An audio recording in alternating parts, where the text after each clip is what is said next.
दोस्तों, बहुत कम ही ऐसे इंसान होते हैं जो अपने नाम के अनुरूप होते हैं और ऐसे ही दुर्लभ और महानतम लोगों में शामिल थी हम सब की तबस्सुम आंटी, जिनकी मोहक मुस्कान दुखी से दुखी इंसान के मन को बदल सकती थी और पूरी हिंदी फिल्म इंडस्ट्री में शायद ही कोई ऐसा शख्स हो जो उन्हें प्यार न करता हो। आज हम तबस्सुम जी के बारे में उनसे जुड़ी बातों को विस्तृत रूप से जानने और उनकी अप्रतिम जीवन यात्रा को जानने का समझने का प्रयास करेंगे। तबस्सुम जी का कैरियर महज 3 वर्ष की अवस्था में ही शुरू हो गया था और फिल्म का नाम था नरगिस, जो कि 1947 में रिलीज हुई थी। इसके बाद उन्होंने मझधार, बड़ी बहन, बैजू बावरा जैसी अनेक बड़ी बड़ी फिल्मों में काम किया। बड़ी होने पर उन्होंने फिर वही दिल लाया हूँ, गंवार, हीर रांझा, जॉनी मेरा नाम, अधिकार, तेरे मेरे सपने, नाचे मयूरी और चमेली की शादी जैसी बड़ी और हिट फिल्में की।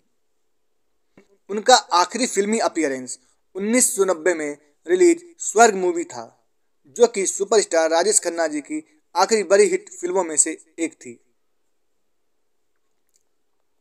लेकिन तबस्सुम जी को सर्वाधिक नाम और प्रसिद्धि मिली एक टेलीविजन टॉक शो से, जो कि भारत के टेलीविजन इतिहास की पहली टॉक शो में से एक थी।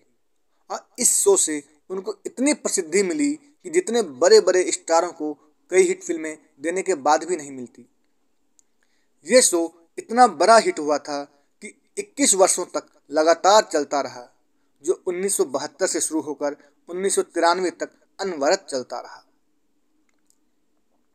तबस्सुम जी के व्यक्तित्व को खास बनाती थी उनकी बेहद खास आवाज और उनकी मोहक और निश्चल मुस्कान, जो किसी को भी अपनी तरफ आकर्षित कर लेती थी। उन्होंने गृह लक्ष्मी नामक महिला प्रधान सामाजिक पत्रिका का भी लंबे समय तक, लगभग 15 वर्षों तक संपादन किया। महान अभिनेता जॉनी लीवर का भी मनोरंजन की दुनिया से परिचय कराने का श्रेय भी तबस्सुम जी को ही जाता है।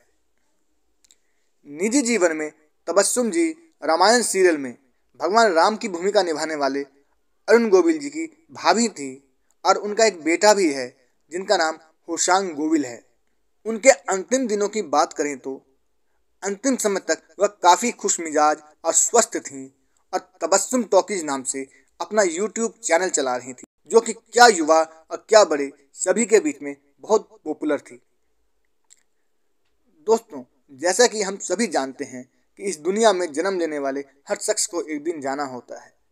भारतीय मनोरंजन इतिहास की यह महान शख्सियत भी इससे अछूती नहीं रही और 18 नवंबर 2022 को उन्होंने सभी को अलविदा कह दिया।